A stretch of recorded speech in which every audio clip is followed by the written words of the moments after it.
law and developing the courage to start speaking with them about it to help change their mind about what they're doing can be very difficult because it's deeply rooted into the human psyche, but more than that, it's actually rooted into the physiology. You know, these functions become like addictive patterns because of how they work in the brain.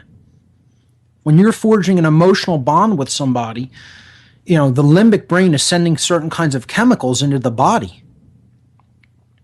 You become very used to that and dependent on those substances. That's why you miss someone when they're not around. It's like a form of withdrawal. You know, these chemicals are like drugs. They are mood altering. They are body altering. They are released from the limbic brain. They go into the bloodstream. You become used to them, like any other substance that you continuously would put into the body. So someone becomes identified with that feeling when they're thinking about or relating to another person in their family. And then it becomes, oh, I don't want to logically think about what they're doing. I don't care about that. I'm just going on feeling and emotion here. It doesn't make a difference what they do. And once again, this whole idea that family bond is the strongest makes us look the other way when one of our family members is doing something that's wrong. Meaning intentionally harming someone else. And it doesn't even matter whether they think they're doing the right thing. This is another defense that's constantly used against the dominators. They think they're doing the right thing. The universal natural law does not care whether you think you're doing the right thing. This is another thing people need to emotionally get over. Gravity does not care one iota whether you don't understand it, folks, and neither does behavioral natural law. It's going to bring you what you have acquired as a result of your action, whether that comes from stepping off the cliff because you didn't know about gravity, or whether it comes from deliberately trying to taking someone else's natural law rights because, quote unquote, I didn't know it was the wrong thing to do. Natural law doesn't care. It doesn't work like your mind or my mind. It doesn't have human emotions. It is a law that works unwaveringly, 100% of the time, the same way. People have a difficult time wrapping their minds around this. And it's part of they don't want to accept that there's anything that works like that and that they're subject to it. You are a slave to causality, to natural law. That's how this universe was built. The end. You cannot do anything about that. You can learn how this law operates and then decide to live in harmony with it or not. That's it. They're your choices. It's the ultimate Hegelian dialectic, if you will, but it's the one that is real. So in that regard, do you really have free will? Hey, maybe not. Because there's only natural law, which binds you. And you have a choice to make. It's your free will decision, but you're the one who makes it. Do I acknowledge this law that is in place that happens to bind me here in this physical universe while I'm in it? And do I want to work within the parameters of that law in which I don't create suffering for myself, in which I can create harmony and order and wonder and beauty and peace and anything I could possibly even dream or imagine? Or do I want to constantly buck the flow of that natural law?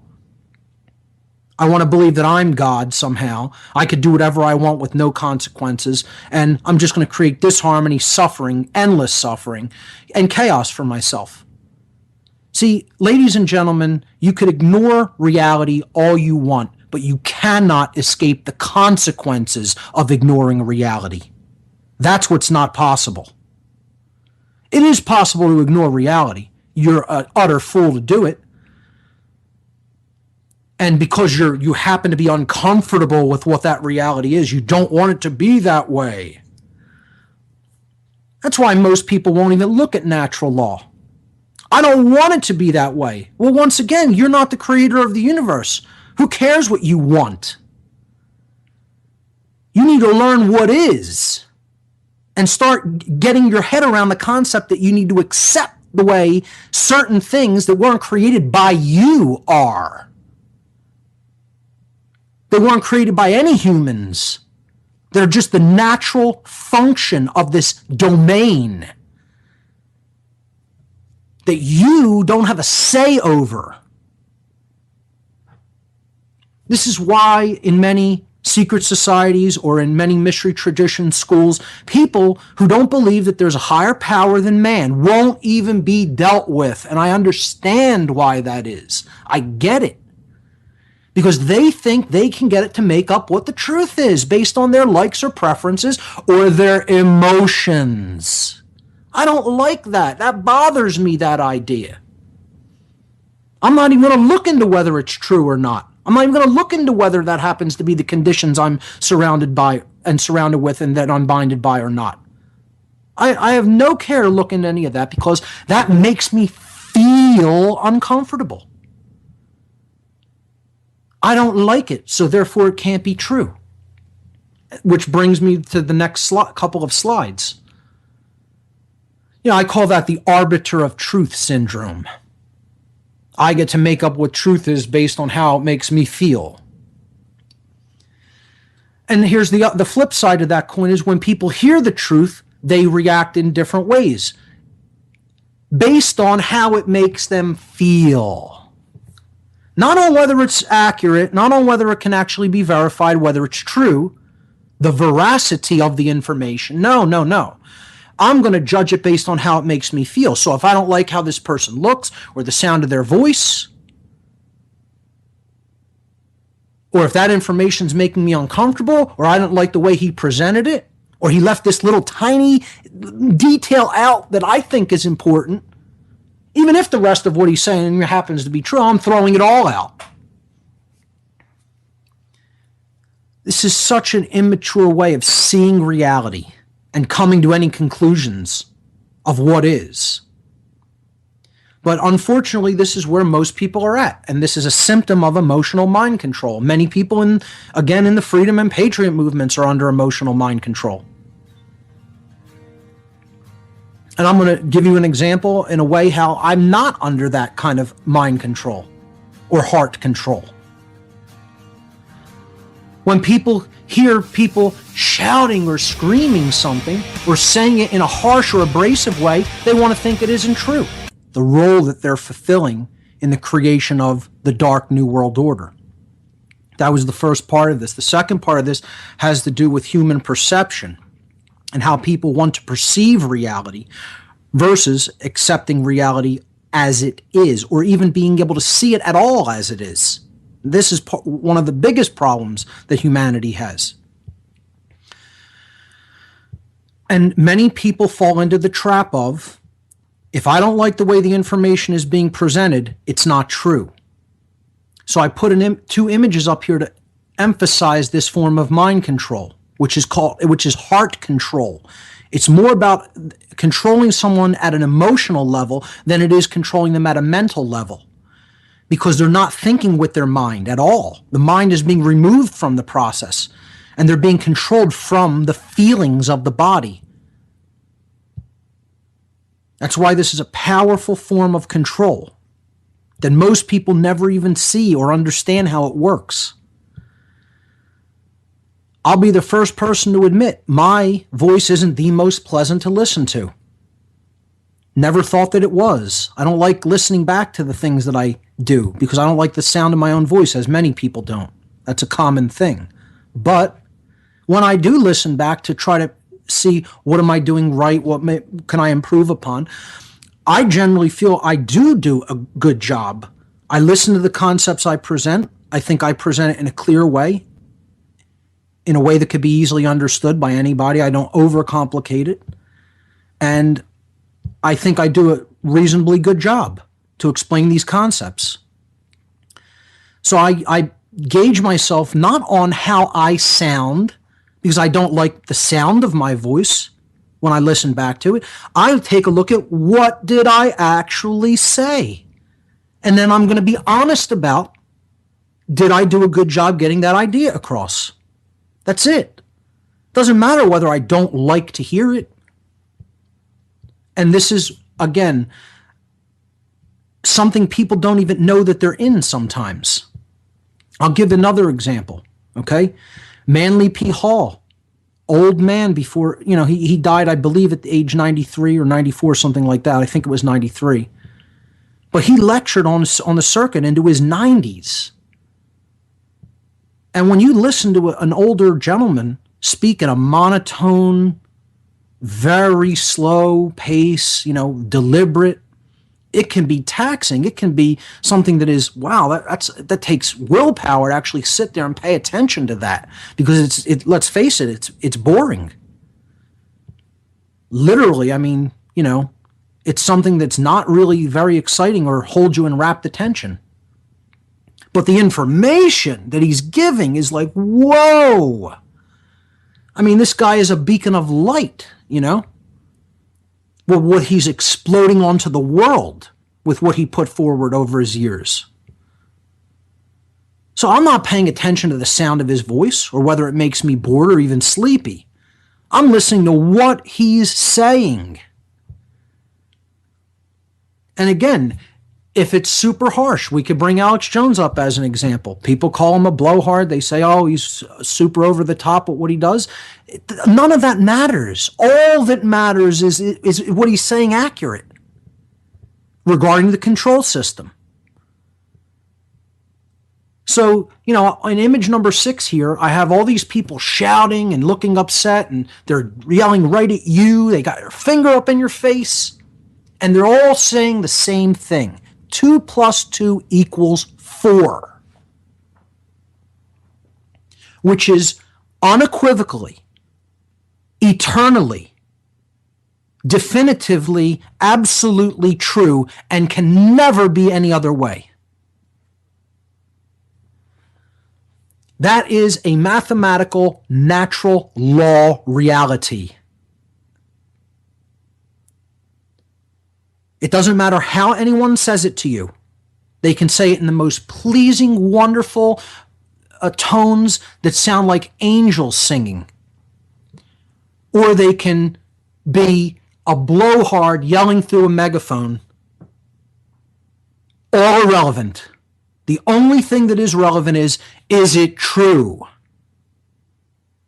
Was that accurate? Does that reflect reality?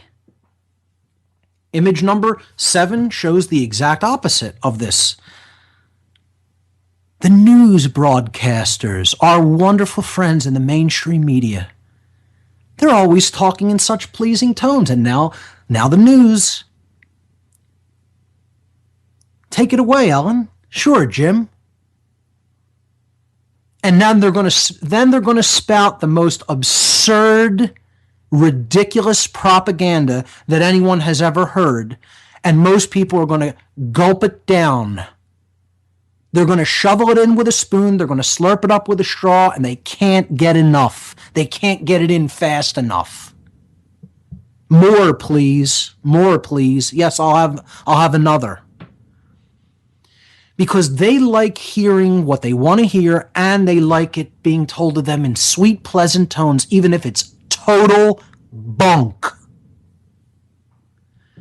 All of these people are telling people every day that 2 + 2 = 5. And it doesn't matter how sensuously it's put. It doesn't matter how nice the female anchor dresses up and does her hair and sits, with her legs crossed and looks very attractive. It doesn't matter how much humor they interject into it, how they smile at the camera. It's always going to be nonsense.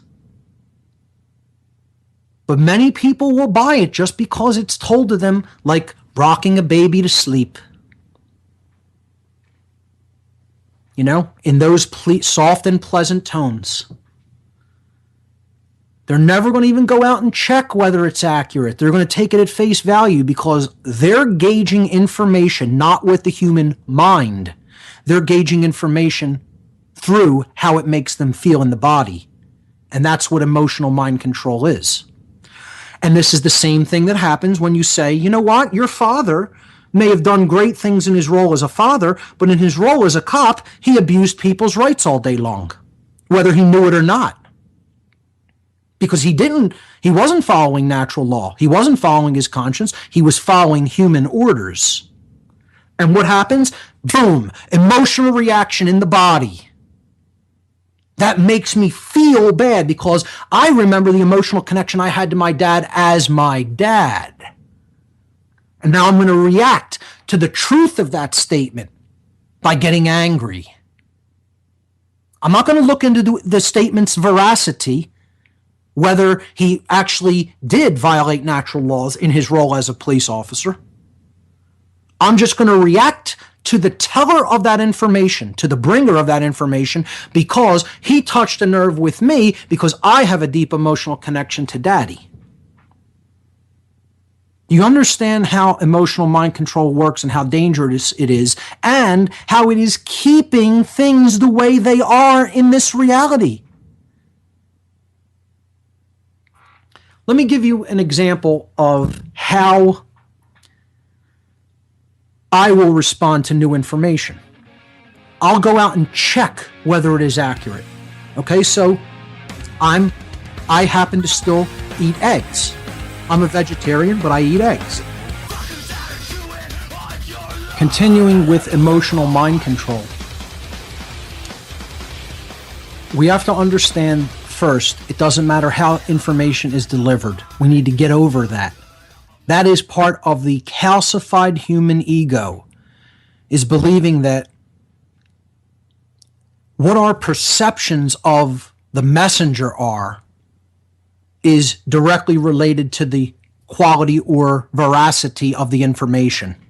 And nothing could be farther from the truth, because you could get total, absolute truth from a homeless, destitute individual lying in the street in a cardboard box.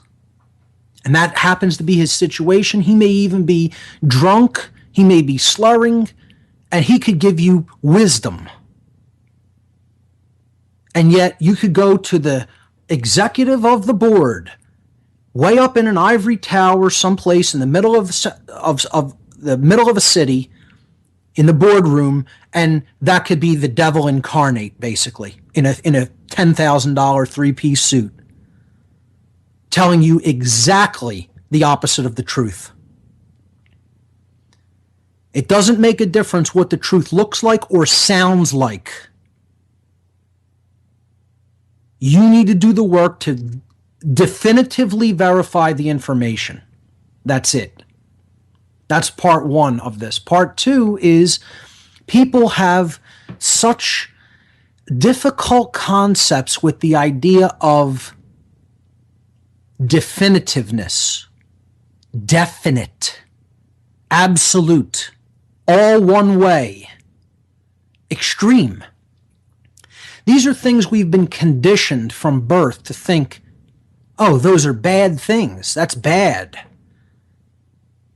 You know, the middle of the road is the best. Shades of gray is how everything is. Everything is relative. Relativism. Never really look at whether something has an objective reality that is independent of my perceptions of it. And yes, there is such a thing. No, everything is not independent, dependent on perceptions. Truth is not dependent on your perception, ladies and gentlemen. You think that's the case, you have bought into some bunk when it comes to relativistic science regarding the observer effect. That isn't how that's intended to be understood. There is such a thing as objective reality that is independent from my perception of it. That exists. It's called truth, and it can be known. And it is not shades of gray. Truth is not shades of gray. Truth is all one way. There's a bumper sticker for you. Truth is not shades of gray. It's all one way. This is another thing people under emotional mind control cannot comprehend, because they want it to be the way they've been told that it is, that they've come into a state of comfort with, that it elicits a certain emotional reaction in the body. Oh, it's not all one way, it's relative, that's comforting.